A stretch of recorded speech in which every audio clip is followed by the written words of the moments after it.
뉴스를 보면 노란봉투법이라는 것이 곳곳에서 눈에 띕니다. 세상에 빨강도, 파랑도, 우리가 아는 것은 하얀 봉투밖에 없는데 노란봉투법이 도대체 뭘까? 그렇게 생각을 하죠. 노란봉투법 하면 노란봉투만 써야 된다는 건가? 참 법명도 희한합니다. 이게 어떻게 된 것이냐 하면은 우선 노란봉투라는 게 어떤 사람들에게 어떤 의미가 있는지 봐야 하겠죠. 그리고 나서 노란봉투법 이야기를 하기로 합시다. 이 노란봉투라는 것은 다름 아닌 무슨 그 조문객이 내미는 봉투 같은 돈을 넣은 봉투를 가리킵니다.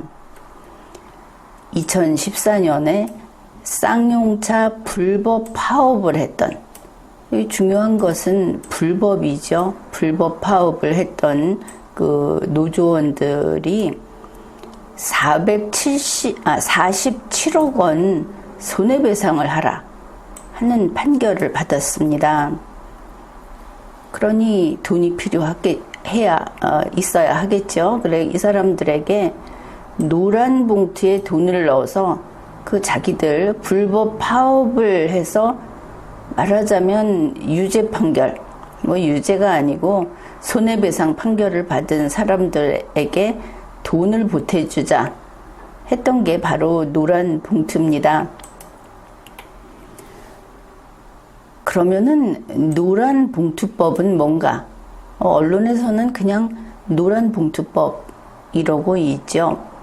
이 노란 봉투법이라고 하는 것, 요즘 뉴스에 나오는 사람 이름도 붙어 있고 이게 참 검수완박법 이런 거 재미는 있을지 모르지만 문제가 된다고 봅니다. 왜냐하면 국민이 그런 명칭을 가지고는 법률을 찾아볼 수 없기 때문이죠. 노란봉투법이라는 법률은 없습니다. 그러면 이게 무엇을 가리키는가? 노동조합 및 노동관계 조정법 개정법률안, 이걸 가리킵니다. 흔히 노동조합법 이렇게 줄여서 부르는 그 법률입니다. 그러면은 법률이 있으니까 고치겠다고 하는 것이고, 그 법률이 무엇이길래 고치겠다고 하는가, 이걸 알아야 제대로 아는 것입니다. 이 노동조합법이라고 하는 것은 아주 나이가 많은 그런 법률입니다. 1997년 3월 13일에 제정한 법률이니까 오래됐죠. 나이 먹은 법률입니다. 그러면 이 노동조합법이라는 것은 흔히 노동조합 하면은 지금은 정상적인 노동조합이 아니고 노동조합의 조합격인 민노총, 이런 걸 생각하지 않습니까? 그러면 그런 민노총 같은 데를 위해서, 그들의 권리를 보호하기 위해서 만든 법률인가, 이렇게 생각할 수 있을 겁니다. 그런데 국가에는 그런 식으로 어떤 특정 집단의 이익을 보호하려는 법률 같은 것은 없는 법입니다. 생각해보면 민노총, 한국노총, 아니면 각 그 기업별로 있는 노동조합, 이거는 우리나라 전체를 봤을 때는 우리나라의 한 부분에 불과합니다. 대한민국에서 이것이 대한민국의 주체다, 주인이다 하는 것은 전체 국민밖에 없습니다. 거기에 무슨 노동계급이 있는 것도 아니고 청년계급이 있는 것도 아니고 마찬가지로 노인계급이 있는 것도 아닙니다. 그렇다면 대한민국의 법률인 노동조합법은 왜 만들었을까? 노동조합을 위해서 만든 게 아니라면 왜 만들었을까? 잘 생각해 봐야 하는 겁니다. 이제 이 최초로 만든 이 법률, 이게 그 출생과 같은 겁니다. 이 법률은 이때 처음 생겼으니까 그 이전에는 없었던 것이죠.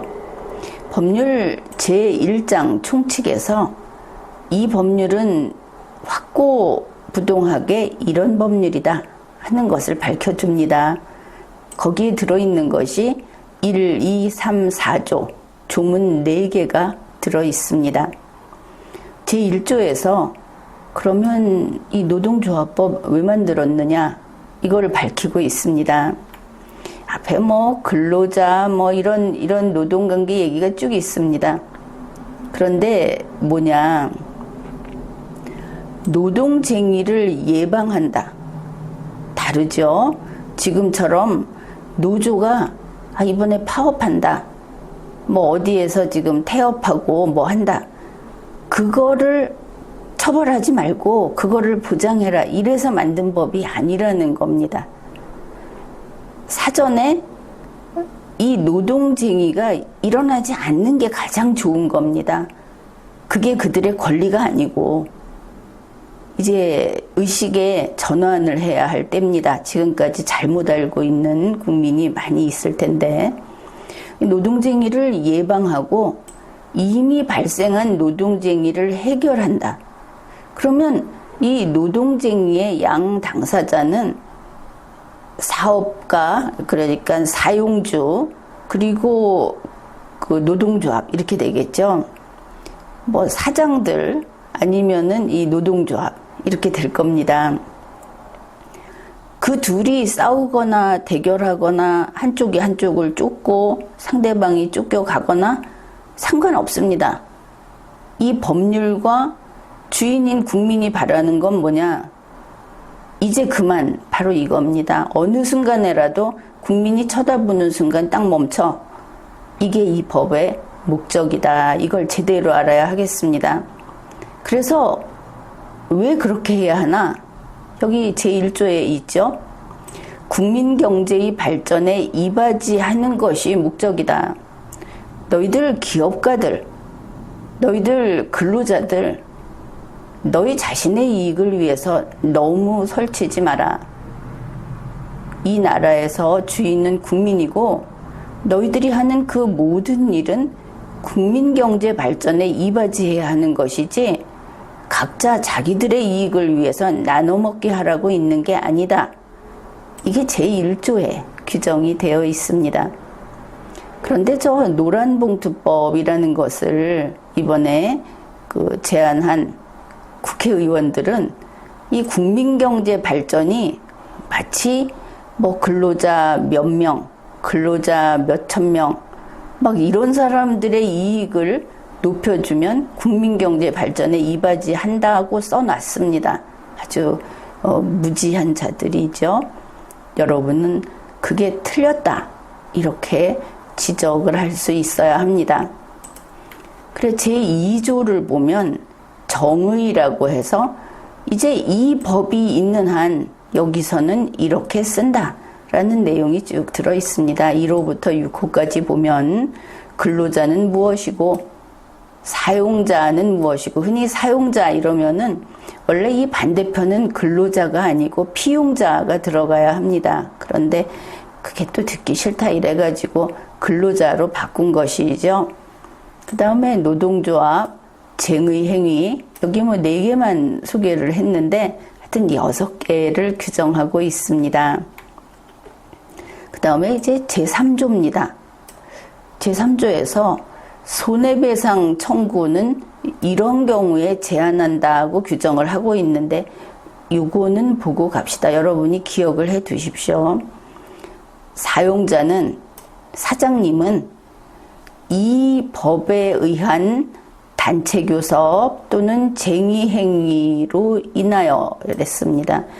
이 법에 의한 것만 됩니다. 법에서 이렇게 태업이나 어떤 그 노동쟁의를 할 수 있다고 한 그 허용되는 그것으로 손해를 입었을 때 이렇게 되는 겁니다.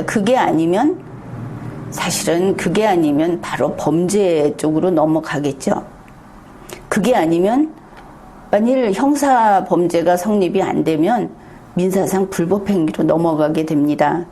그래서 모두 이거는 상대방이 책임을 지고 자기네가 거기에 대해서 배상을 해야 하는 것이고, 그러면 어떤 경우가 아닌가, 이 법에서 이렇게 할 수 있다, 이런 범위 내에서 할 수 있다, 그게 국민 경제에 마이너스 영향을 미치지 않는, 그리고 국민이 참아줄 수 있는 데까지 한 거, 그런 경우에 손해를 좀 입었다 하더라도 법의 범위 안에서, 그러면 노조나 근로자에게 배상 청구를 할 수 없다, 이렇게 규정을 하고 있습니다. 그러니까 앞에 이렇게 노란봉투 이야기할 때 불법 파업 이렇게 되니까 어떻습니까? 법원에서 손해배상해라 이렇게 했죠. 불법이 앞에 붙으면 안 되는 겁니다. 이 법을 지키는, 그리고 이 법의 목적 안에서 했을 때 요구하지 마라 하는 거니까 이제 이것만 알면 됩니다. 불법은 안 된다. 그러면 이 법에서 불법이 만일 100만이다 이렇게 정해놨는데 그걸 불법을 한 10만으로 줄이자. 이거는 이 법 자체를 부정하는 게 되겠죠. 그러면 노란봉투법은 과연 어느 쪽인가 여러분이 판단하는데 기준이 좀 생긴 그런 셈일 겁니다. 이제 총칙에서 네 번째입니다. 제4조 정당행위. 이거는 이 법의 문제가 아니고 애초에 범죄로 볼 수 없는 거, 형법의 개념입니다. 형법에 있는 경우에는 이제 그러면은 지금 이 법에서 규정하지 않더라도, 보호를 못 받더라도 형법에서 처벌하지 않는다고 한 정당 행위. 그런데 하나 더 있습니다. 이게 이제 국민 경제와 관계가 되니까 제1조의 목적을 달성하기 위한 정당 행위일 때는, 그때는 그 손해배상 책임도 묻지 않고 또 형법에서 형사 책임도 묻지 않고 그렇게 된다 하는 규정입니다. 그런데 제1조의 목적은 주권자인 국민의 뜻에 복종하는 것이 될 것이고 헌법을 준수하는 것이 될 것이고 이렇습니다. 그런데 그런 정당 행위를 주장하고자 한다 하더라도 예외가 있죠. 다만 어떠한 경우에도 폭력이나 파괴 행위는 정당한 행위로 해석도 돼서는 안 된다, 이렇게 규정을 합니다. 그러니 이 노동조합법에서 폭력이나 파괴 행위는 뒤돌아볼 것도 없습니다. 두 번 생각할 것도 없고, 그건 그냥 지금은 이제 경찰을 포함해서 수사기관의 손에 넘겨주면 끝나는 겁니다. 폭력이나 파괴 행위는 안 된다. 그런데 여기 이제 색칠을 이렇게 해놨죠. 정당 행위, 그리고 단서, 이 다만이 붙은 부분을 단서라고 하는데, 요거 색칠을 왜 해놨느냐 하면은 이 단서를 어느 경우냐? 정당 행위, 형법에서도 처벌 안 하는 정당 행위인 경우에 그때도 안 돼, 이렇게 말을 한 겁니다. 그러니 만일 그게 아니고 이게 범죄가 될 수 있다든지 민법상 불법행위가 될 수 있다든지 하는 경우는 이 단서를 달 필요가 없죠. 폭력과 파괴 행위뿐 아니라 모든 손해를 발생시키는 모든 행위는 다 책임을 져야 하는 겁니다. 그런데 이번에 노란봉투법 국회의원들이 내놓은 그 법률안에서는, 법 개정안에서는 정당 행위에 대해서도 용서할 수 없다는 이거를 정당 행위가 아닌 데다가 갖다 썼습니다. 그래서 표시를 해놨는데 뒤에서 잘 기억을 했다가 이게 그거구나, 그렇게 하기로 합시다.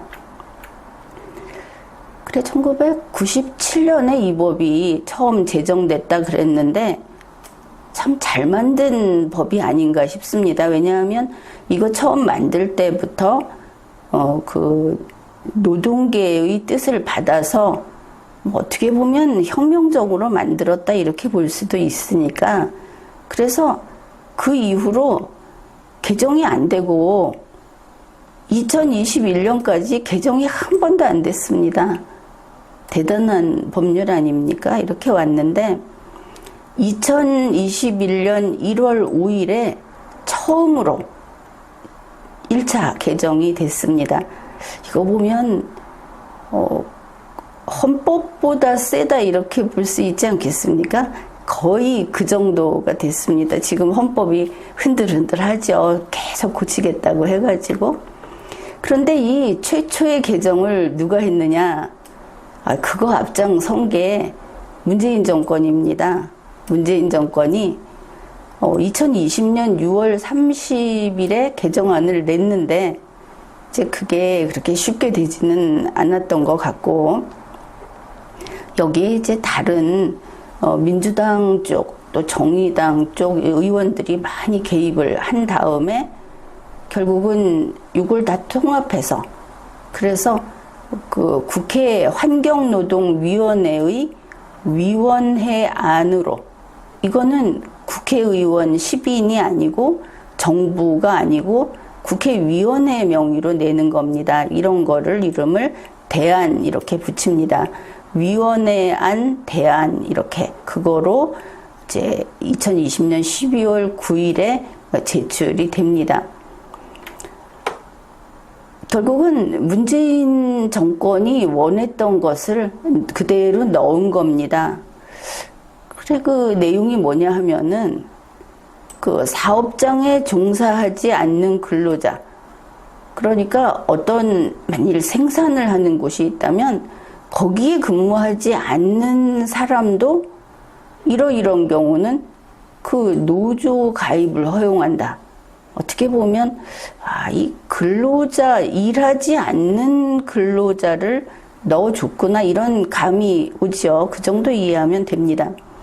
그 다음에 노조 업무만 하는 근로자한테도 이거 급여 줘야 된다, 돈 줘야 된다, 이런 걸 넣습니다. 이게 볼 때 아무리 봐도 제1조 목적에 오히려 반하는 게 아닌가 싶기도 한데, 대한민국이 아니라 국제 그 규약을 가지고 와서 뭐 ILO에 뭐를 맞추겠다 하면서 넣었는데 이걸 국내 사정을 제대로 살폈는가?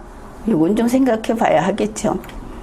실제로 뭘 고쳤느냐 하면은 요것과 관련해서 이번에 이 총칙 부분만 본다면 노동조합법 제2조 제4호 중에서 가나다라 하는 라항, 그 중에 요 단서, 여기 지금 빨간색으로 된 요거를 삭제해 버렸습니다.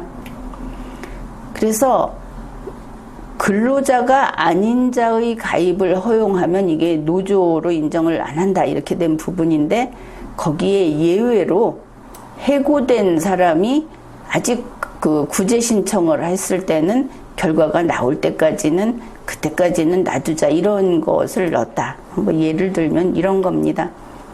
그래, 이거를 1월 5일에 문재인 대통령이 서명 공포하고 총리며 장관이며 부서를 해서 이게 지금의 노동조합법입니다. 요거를 이제 이번에 노란봉투법으로 고치겠다 하는 것을 알 수 있습니다. 노란봉투법이라고 하는, 이제 그게 바로 정식 법명칭, 이런 법명칭은 없다고 했습니다. 이 명칭이 노동조합 및 노동관계 조정법, 노동조합법이다. 그래서 애초에 집단적으로 이거를 규율하고 있구나 하는 것을 알 수 있습니다. 이 노란봉투법이라고 하는 것을 발의한 국회의원들이 56명입니다. 정의당, 더불어민주당 이런 소속 국회의원들인데 56명 이번에는 읽지는 않겠습니다. 다만 이 56명 국회의원에 대해서 노동조합법을 개정하는 것이 나쁘다는 게 아닙니다. 이번에 개정하겠다고 들고 나온 그들의 그 척박한 리걸 마인드, 그리고 대한민국의 헌법과 법 시스템에 대한 무식함을 가지고 에라 이 창피한 의원들아 이러고 넘어가면 되겠습니다. 이런 사람들 국회의원 시키면 안 되는 것이죠. 이제는 여러분이 해야 하는 겁니다. 이 사람들 정말 창피하고 자격 없고 그런 것이죠. 그래, 이 노란봉투법을 발의한 게 9월 14일입니다. 현재 국회에서 입법 예고 중입니다. 그러니 국민 여러분이 여기 가서 의견을 거기다가 밝히고 의사표시를 할 수 있는 것입니다. 언제까지 되느냐 하면은 9월 29일까지가 입법 예고 만기입니다. 이때까지 할 수 있습니다. 이 사람들이 앞에서 그 56명 이 사람들이 우리는 이래서 이거를 고치고 싶다 하고 제안 이유를 밝혔습니다. 이 부분은 제대로 좀 봐야 하겠죠. 첫째, 원래는 이게 쭉 한 문장입니다. 그런데 이렇게 항목을 나눴습니다. 해석하기 편하라고. 현행법은 근로자 그리고 사용자라는 개념에서 고전적인 1대1의 노사관계를 상정하고 있다. 그러면 지금의 법이 이제는 구닥다리여서 쓸모가 없다는 이야기처럼 보이죠. 그러면 현행법은 그들이 가장 크게 생각하는 민노총이라든지 하는 이런 데에서 그들에게 맞춤입니다. 거의 정확하게 딱딱 맞아 들어가고 있는데, 그럼 그들은 버리고 여기서 예로 든 특수 고용 노동자, 간접 고용 노동자들을 위한 법으로 바꾸려는 것인가? 이 둘은 사실은 섞을 수가 없는 것이죠. 그리고 이들의 쟁의 행위에 대한 민사 면책 규정이 유명무실화되고 있다. 이게 여기서 거짓말이 상당히 많습니다. 이 사람들 말처럼 이들의 쟁의 행위에 대해서 민사 면책 규정이 있다는 이야기 같죠. 유명무실화는 있어도 소용이 없다. 그런데 이들에 대한 민사 면책 규정이 있다면 그거로 된 겁니다. 그런데 아마 그건 아니겠죠. 그래서 여기 첫 번째 항목에서 설명한 이 모든 것은 사실은 막 꽈놓은 겁니다. 뒤섞여 놓은 것이죠. 그래서 결국은 이 법의 민사 면책 규정이라고 하는 게 아까 그 제3조에서 있었죠. 손해배상 청구의 제한. 여기에서 이 법에 의해서 이 경우에는 면책한다. 그래서 거기에 해당하면 면책하고 해당하지 않으면 안 하는 겁니다. 책임을 면할 수 없는 것이죠. 그런데 이 법에서 면제 안 시켜준 거를 더 넣겠다. 그러니 법을 고치겠다. 그러면 그거 고무줄법이죠. 이게 시초부터 잘못된 거다. 그 다음에 두 번째, 노동쟁의의 대상을 근로조건 결정에 관한 사항으로 한정하고 있어서 범위가 협소하다. 그러면 노동쟁의, 파업이나 이런 거를 근로조건 결정이 아니고 자기 하고 싶은 것마다 다 싸우겠다는 거냐, 다 들어달라는 거냐. 그러면 기업주가 있고 근로자가 있으면 그 기업을 근로자 마음대로 하겠다는 거냐. 애초에 이 사람들은 이런 주장을 합니다. 우리가 길게 볼 필요는 없고 민사면책 규정은 앞에서 봤던 제3조입니다. 총칙에 있고 근로조건의 결정에 한정한다. 노동쟁의 대상을 이거 역시 제1장 총칙에 있습니다. 쟁의행위로 인해서 발생한 손해에 대해서 이 손해배상을 면제해주는 요건 이거를 단체교섭과 쟁의행위로 한정을 해서 뭐 이런저런 얘기보다도 자기네가 사고를 많이 쳐놓고 배상할 돈이 많아지면 노동조합도 가난해지고 근로자도 그거 물어내다 보면 생계의 곤란을 겪는 경우가 많다. 그래서 고치겠다. 그러니까 사람을 어떤 사람을 막 이도 부러뜨리고 팔도 부러뜨리고 해놓고 그래서 그 사람 치료비도 많이 나오고 위자료도 줘야 되고 이래서 줄 돈이 많아지면 그러면 내가 가난해지는데 하고 그걸 항의하는 겁니다. 내가 어려워 살기가 힘들어. 애초에 주먹질한 사람이 나쁜 거죠. 이런 주장들 이런 거를 법을 고치겠다 하고 넣어 놓은 겁니다. 그 다음에 노조 행위로 인한 손해배상의 배상 청구 그게 너무 돈이 많다. 아니 그러면 앞에서 자기네가 그게 2014년에 47억이면 47억만큼 손해를 입혔는데 그거 너무 많으니까 한계를 정해서 그냥 한 3억만 하자. 이렇게 하겠다는 건데 애초에 하지 마십시오. 그렇지 않습니까? 노동조합 활동이 위축되면 안 돼서 노동조합이 막 활발해야 된다. 그렇지 않습니다. 노동조합법 제1조 목적에 노동조합이 한없이 자유롭게 활동하게 해주자고 돼 있습니까? 국민 경제에 기여하게 국민이 원하는 대로 싸우지 말고 사업이 발전 잘 되고 국가가 돈을 벌게 가야지 안에서 회사가 더 먹겠다 근로자가 더 먹겠다 싸우는 너희 둘 다 안 돼. 한 게 제1조입니다.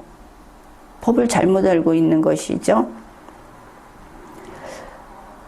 그래서 이 뭐라고 하냐 여기 이제 자기들도 얘기를 합니다. 근로자, 사용자, 노동쟁이라고 하는 정의 규정을 고치겠다. 이제 근로자를 자기 편한 대로 이름 새로 짓겠다 하는 겁니다. 정의당과 민주당이.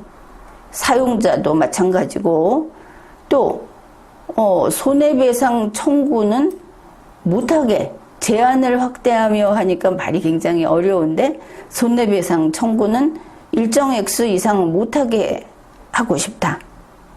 그리고 근로자 개인은 무슨 짓을 하든 이 노조 활동을 해갖고 손해를 끼치면 손해배상 개인한테는 못 받는다. 아주 말도 안 되는 소리를 하고 있죠. 그러면서 헌법이 보장한 노동상권을 실질적으로 보장하고자 한다 이러는데 헌법이 노동상권을 국민 위에서 보장합니까? 노동자는 국민의 n분의 1입니다. 그렇지 않습니까? 국민은 전체고. 그래서 이런 식으로 설치면 공무원을 보호해야 돼. 무슨 농업인을 보호해야 돼. 이런 식으로 이야기를 할 때 그건 말도 되지 않는 소리입니다. 그래 이 사람들이 지금 하고 있는 게 뭐냐. 이 노동조합법 제1장 총칙이라는 것을 바꾸게 되면 그 법률을 갈아엎고 새로 만드는 짓입니다. 차라리 폐지하고 새로 만들어 봐라. 저렇게 뜻대로 알맹이만 쏙쏙 빼먹는 식으로 못 만듭니다. 그래 총칙에서 1조 목적은 손대지 못하고 2조에서 이 정의를 살살 바꿔서 자기들 이익을 최대화하고 3조에서 손해배상에서 면제되는 거를 확대하고 뭐 4조는 건드리지 않았는데 그래서 2조, 3조 가지고 아예 그냥 승산을 거기다가 걸고 지금 나선 게 이번 노란봉투법입니다. 그러니 저런 쉬운 6명 저런 사람 국회의원인데 이거 안 될 일이죠. 리걸마인드 연구소에서 지금 국회의원 단임제 캠페인, 군필 대통령 캠페인을 하고 있는데, 여러분, 지금 이것을 보는 순간 모두 참가하십시오. 그리고 주위에 아는 사람들 다 참가하게 그렇게 하십시오. 그래서 주권자가 살아있다 하는 것을 압도적인 참가로 이 캠페인을 보란 듯이 함으로써 보여주기로 합시다. 그러면은 앞에서 그런 이래서 고치고자 한다 했는데 그 개정 내용이 뭔지 봅시다. 자, 이번 이 노란봉투법, 이거는 이 노동조합법, 우리나라에서 노동조합법 생기고 두 번째 개정이다. 첫 번째 개정 문재인 씨가 했고, 이번에는 저 국회의원들 나서서 하겠다고 한다. 그게 정의당, 민주당이다. 그때도 그러면 민주당, 정의당이었죠. 그런데 그것도 제1장 총칙을 개정하겠다고 한다. 이거는 심각한 겁니다.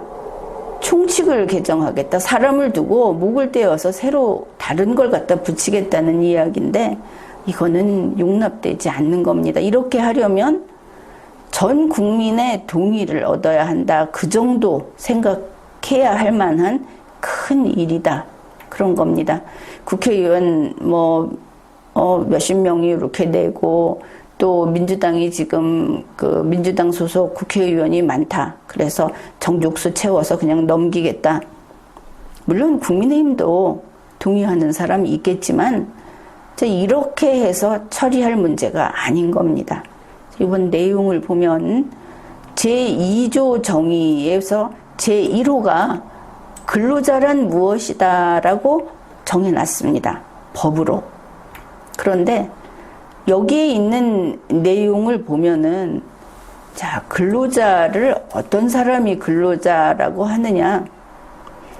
그냥 이 내용 설명 안 하겠습니다. 요 색깔 칠해 놓은 부분이 이 사람들이 이 총칙 규정에다가 덧붙인 겁니다. 살을 붙인 건데,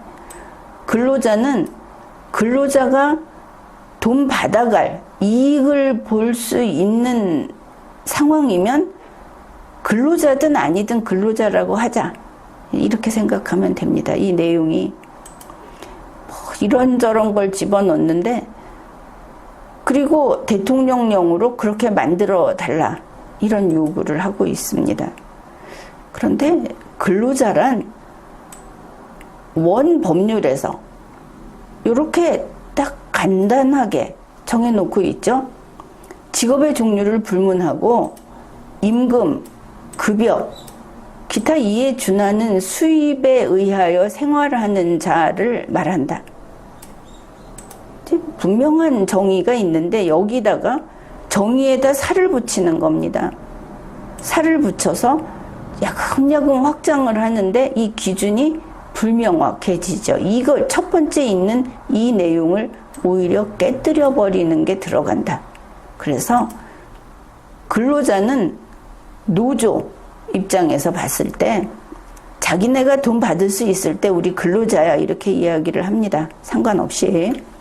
제2호 사용자라 함은 사업주, 사업의 경영 담당자 또는 그 사업의 근로자에 관한 사항에 대해서 사업주를 위하여 행동하는 자를 말한다. 이렇게 원문은 간단 명료합니다. 여기에다가 또 이렇게 갖다 붙인 겁니다. 지금 이 2호에 갖다 붙인 내용이 요 색깔 칠한 요 부분입니다. 자, 이만큼 집어넣습니다. 그러면 여기서 사용자는 어떨 때 사용자냐? 자기들이 돈 받고 싶을 때, 서로 원래는 그런 식으로 계약을 한 게 아니라고 하더라도 어떤 문제가 생겨서 돈을 받고 싶을 때, 그럴 때는 이거 노동조합법상의 사용자라고 하고 싶은 거다. 이러면 대부분 포괄이 될 겁니다. 근로자 입장에서 자기한테 이익일 때는 자기가 근로자고 상대방, 사용자를 봤을 때 역시 자기한테 이익이면 상대방을 사용자라고 붙이는 게 이 내용입니다. 구체적인 거는 상세히 따져봐야 하겠죠. 그렇게 이해하면 됩니다. 그 다음에 현행 제5호에서 노동쟁의가 뭔가, 이게 소위 이게 노조에서 싸우는 방식 이런 거 아니겠습니까? 그런데 여기 내용을 야금야금 고쳤습니다. 이것도 구체적으로 봐야 할지 모르겠는데 지금 현행법입니다. 현행법 제5조에서는 앞에 건 똑같습니다. 여기서 지금 색칠해 놓은 부분, 여기가 어디냐면 임금, 근로시간, 복지, 해고, 이게 개정안입니다. 임금, 근로시간, 복지, 해고. 그런데 여기 해고 뒤에 아무것도 없죠? 여기다가 이거를 딱 끼워 넣습니다. 근로기준법 제24조에 따른 해고를 포함한다. 그냥 마음대로 끼워 넣는 겁니다. 살 붙이고 싶을 때 붙이고, 이게 법입니까? 그리고는 이제 이걸 끼워 넣었다는 거는 쉽게 이렇게 넣을 수 없는 겁니다. 왜? 이게 노동조합법 총칙이니까, 제1장이니까. 그러니까 이거는 소나무입니다. 저것도 필요할 때는 소나무라고 부릅니다. 이제 우리는 이게 나무가 아니어도 때로는 소나무로 취급을 합니다. 이런 짓을 하고 있는 것이죠. 그 다음 내용은 기타, 대우 등 근로조건의 결정에 관한 주장, 이렇게 했습니다. 어떤 주장? 근로조건의 결정에 관한, 근로조건입니다. 그 결정에 관한 주장. 기타, 대우 등 하는 것은 지금 여기 앞에 소개한 이런 것이 여기에 포함이 되는 것이죠. 근데 앞에서 이미 늘려버렸죠. 해고는 이런 해고, 저런 해고가 있다. 자기네가 집어넣은 다음에, 그 다음에 그 밖의 대우 등 근로조건, 여기는 근로조건의 결정에 관한 주장이라고 폭이 명확하게 좁혀져 있는데 근로조건에 관한 주장, 그래서 한없이 늘려놨습니다. 및 노동관계 당사자 사이의 관계에 관한 주장, 이게 뭡니까? 그러면 서로 때로는 내가 근로자가 아니어도 근로자고, 때로는 당신이 사용자가 아니어도 사용자고, 이런 주장, 이거를 다 노동쟁의에 포함을 시키겠다. 지금 이렇게 넓혀놓으면 법은 법이 아닌 게 됩니다. 이렇게 규정을 하고 있고, 그 다음에 요 빨간 부분은 삭제를 했습니다. 삭제한 거 이번에 그 의안 시스템에서 표시도 안 하고 이거 싹 빼먹었습니다. 이 부분 다시 좀 봐야 될 텐데, 요 빨간 부분은 아무튼 저 개정안에서 소개도 안 했다. 이렇게 보면 되겠습니다. 삭제. 이 삭제한 부분, 이거를 보기로 하죠.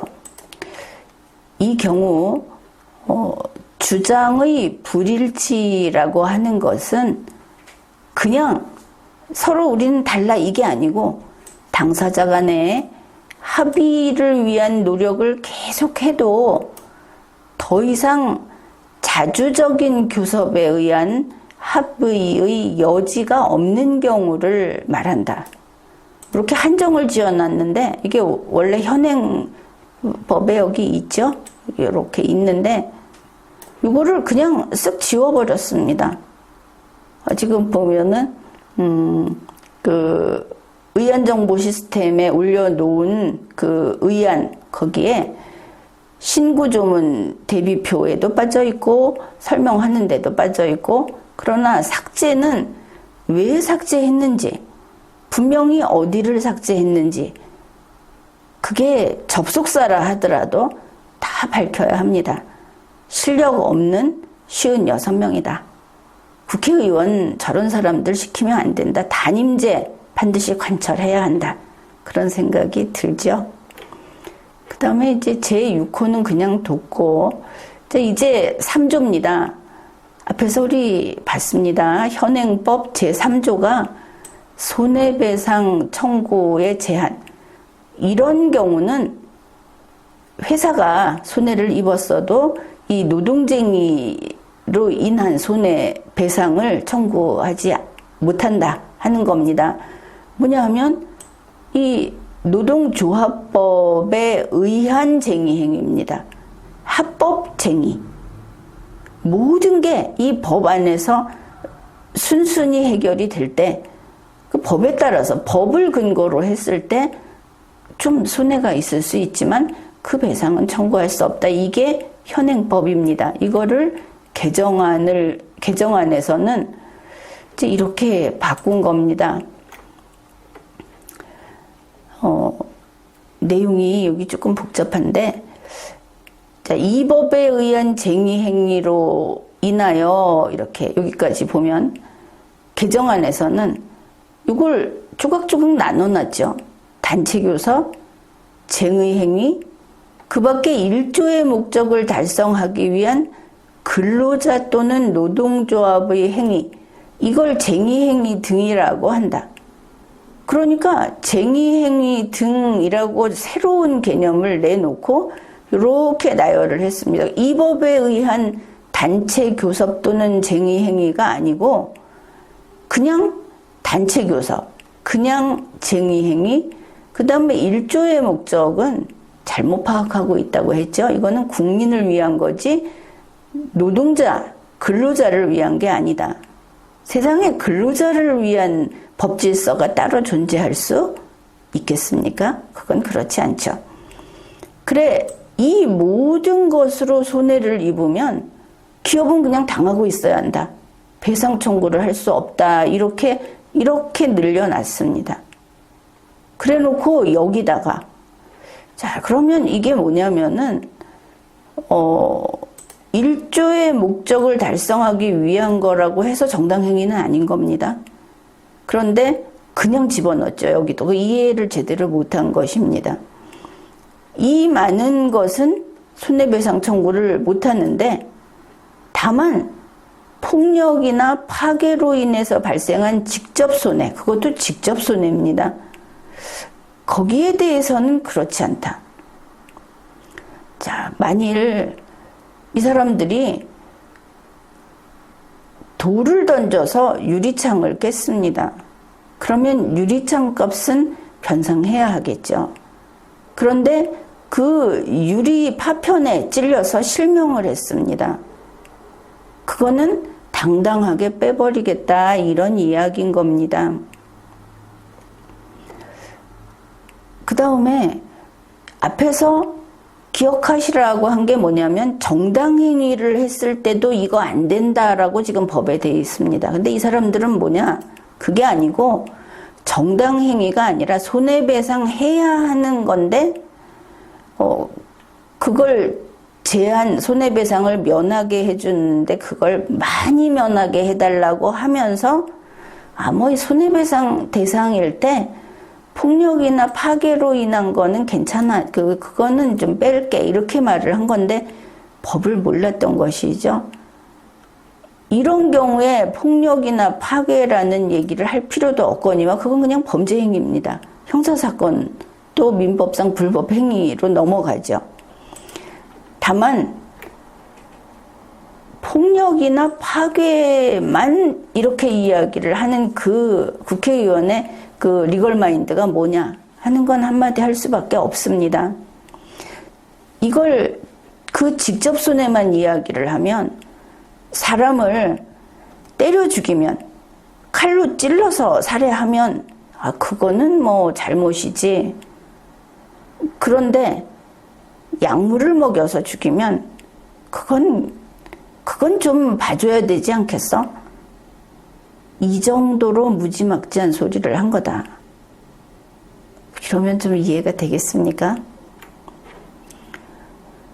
그 다음에 사용자는 요 1항 단서가 뭡니까? 다만 폭력이나 파괴라는 건 무조건 안 된다 그랬죠. 앞에서 무슨 노동쟁이를 폭력 파괴를 합니까? 무조건 안 된다 그랬는데 요게 제1항 단서에 따른 행위가 바로 요겁니다. 폭력 파괴. 이게 노동조합이 계획을 했을 때는 노동조합 이외에 노조 임원, 조합원, 근로자에게는 손해배상을 청구할 수 없다. 실행범은 빼달라 이런 겁니다. 노조가 했을 때는 노조한테만 책임을 묻고 아까 앞에 내용을 보면 노조한테 손해배상을 받더라도 액수를 한정하자. 지금 그쪽으로 가고 있죠. 그래서 몰아가지고 노조가 만약에 한 200억 나왔다 그러면 노조가 한 3억, 4억만 책임지고 이걸 실행한 사람들한테는 일체 요구할 수 없다. 무슨 주장이 그렇습니까?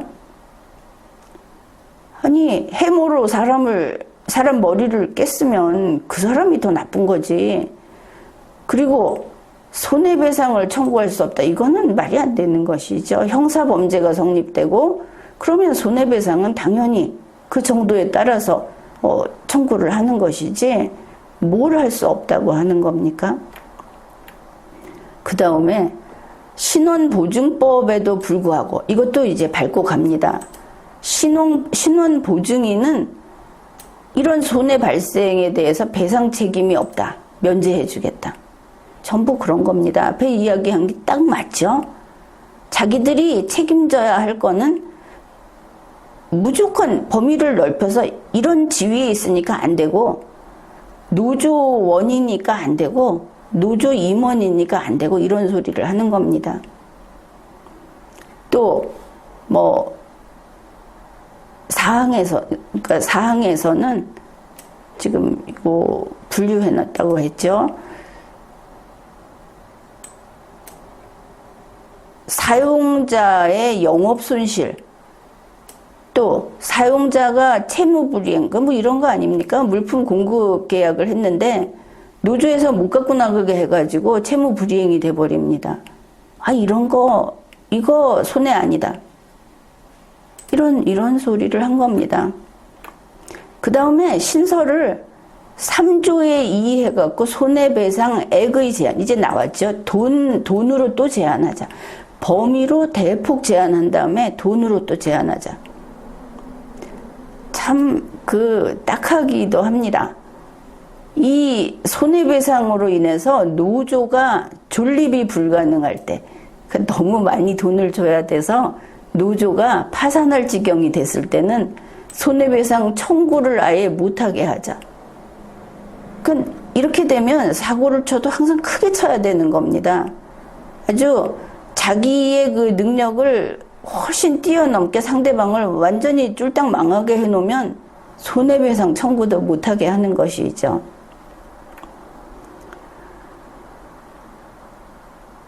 그러면서 이 손해배상액을 어디까지 한정을 해줄 것인가 하는 거는 사업장별 조합원의 수, 그러면 이제 좀 작은 노조는 더 조금 조합비를 얼마나 받는지, 그리고 그 노동조합이 돈을 받아서 다 써버려 갖고 재정이 시원찮으면 그러면 돈을 조금밖에 청구 못하게 이렇게 대통령령으로 정한다. 그래 이제 자기들의 이걸 받아주는 대통령이 오면 이걸 팍팍 밀어줄 거다 하는 기대를 한 모양인데 법이 아닙니다. 이거는 그냥 책임 안 지겠다. 그걸 법에다 넣겠다고 하면 말이 됩니까? 그 다음에 3조에 3도 또 만들었습니다. 이게 뭐가 문제냐면 노동조합법 제1장 총칙이라고 하지 않았습니까? 총칙에 1, 2, 3, 4조 딱 조문 4개 들어 있습니다. 그리고 그 내용이 여기에서 지금 이 가령 3조에 3 이렇게 써놓은 이것도 안 됩니다. 얼마 되지를 않습니다. 그 내용이. 물론 이제 정의규정 거기서는 나열을 해서 그렇지만 아주 간단 명료한데 얼마나 갖다 붙이는지 3조에 2 집어넣어, 3조에 3 집어넣어, 3조에다가 또 집어넣어. 이렇게 아예 그냥 새로 만들면서 원래 법보다 몇 배 크게, 이걸 개정이라고 하는 겁니다. 이게 개정입니까? 제정이지. 그래, 손해배상액도 깎아달라 이렇게 청구를 할 수 있고, 법원에서는 깎아줄 수 있다. 이거 뭐 따져가면서. 그러니까 노동조합이나 이 근로자라는 이름을 붙여서 노동조합이 하는 짓은 무슨 짓을 하고도 책임 안 지고 갈 수 있다는 법이 노란봉투법이다. 더구나 대한민국의 법체계를 뭘로 알아가지고 노동조합법 제1장 총칙 규정을 이렇게 들었다 놨다 완전히 갈아치워 버린다. 이거는 대한민국의 권위에 대한 도전이다. 대한민국의 이 법치주의에 대한 도전이다. 이렇게 볼 수 있고, 또 그 노동상권 이야기 하는데 이번에 안 따져보지만 그걸 살피면 당연히 위헌까지도 충분히 나올 것으로 그렇게 판단을 합니다. 그리고 이번에 그 신문에서 이걸 다루면서 이렇게 뉴시스 보도를 참조하십시오. 내용은 대략 그 핵심만 소개를 하겠습니다. 다른 나라 얘기를 자꾸 하는데, 다른 선진국들, 다른 나라에서 노조가 하는 불법 쟁의 행위, 하여튼 불법 행위, 불법 노조 행위, 이 쟁의 행위에 대해서는 책임을 면제 안 해준다. 다른 나라 팔지 마라 하는 그런 게 있어서 좀 보기로 하죠. 프랑스는 오래됐습니다. 1982년에 노조가 하는 모든 단체 행동에 대해서 손해배상 청구를 금지하자 하는 법 개정을 하려고 했다고 합니다. 위에서 얘기한 게 거의 여기 근접하고 있죠. 그런데 프랑스 헌법위원회에서 위헌 이렇게 결정을 해가지고 이때 좌절됐다지 않습니까? 시행 못했답니다. 영국의 경우에 이 노조 파업에 참가한 사람들이 형사범죄를 저지르든지 또 그렇게 된 경우, 그 다음에 이제 이렇게 되면 뭐 아까 불법행위 이야기했는데 민사책임, 형사책임, 이거 개인이 다 부담해야 된다. 노조는 노조고 개인은 따로. 이거 당연한 겁니다. 자수범, 실행범, 이 사람들을 단체의 이름으로 면책해 줄 수 없죠. 예를 들면 권한 없이 건물에 침입하거나 농성을 할 때, 그러면 불법행위 책임을 진다. 불법행위 책임은 민사상으로는 배상 책임으로 갑니다. 그리고 그게 형사범죄를 구성할 때는 형사 책임도 같이 지게 됩니다. 독일의 경우 노조의 불법 파업의 경우에는 노동조합 자체는 당연히 그렇고 파업에 참가한 근로자 개인한테 손해배상 청구한다. 가능하다는 것은 그 요건을 갖췄을 때 하는 거기 때문에 붙어 있습니다. 손해배상 청구합니다. 이렇게 되고, 미국 노동조합의 불법행위 손해배상 청구 얼마든지 할 수 있다. 심지어 문재인 대통령이 이 국제노동기구 때문에 우리가 근로자한테 더 퍼줘야 된다. 사실 그때 개정도 문제 있어 보이죠. 그렇게 말을 했는데, 이 유엔 산하에 있는 ILO 국제노동기구에서 여기 결사의 자유위원회라는 데서 노조의 불법행위는 보호하지 않는다. 근데 이게 말이 필요 없는 겁니다. 법이 불법을 왜 보호하겠습니까? 바로 이러한 것이 지금 노란봉투법이라고 하는 노동조합법을 개정하겠다 하면서 이걸 모든 법질서에 어긋나고, 그리고 헌법 위반이고, 심지어 노동조합법 자체 목적에 반하고, 이런 것을 지금 어떤 정치 행위로서, 국회의원이 그 본분을 벗어나서 정쟁의 도구로서 이걸 쓰고 있다. 이거를 흉기로 쓰려고 하고 있다. 그런데 그 흉기는 정치적 반대편을 겨누는 게 아니고 결국은 국민을 겨누고 대한민국을 겨누는 그런 것이다. 이제 이런 것을 알 수 있습니다. 노란봉투법이라는 것을 알아봤는데 이게 아직 그 입법 예고 기간이니까 여러분이 이걸 보고 판단을 해서 국민으로서 그 의사 표시를 하면 좋겠습니다. 지금까지 리걸마인드 연구소였습니다.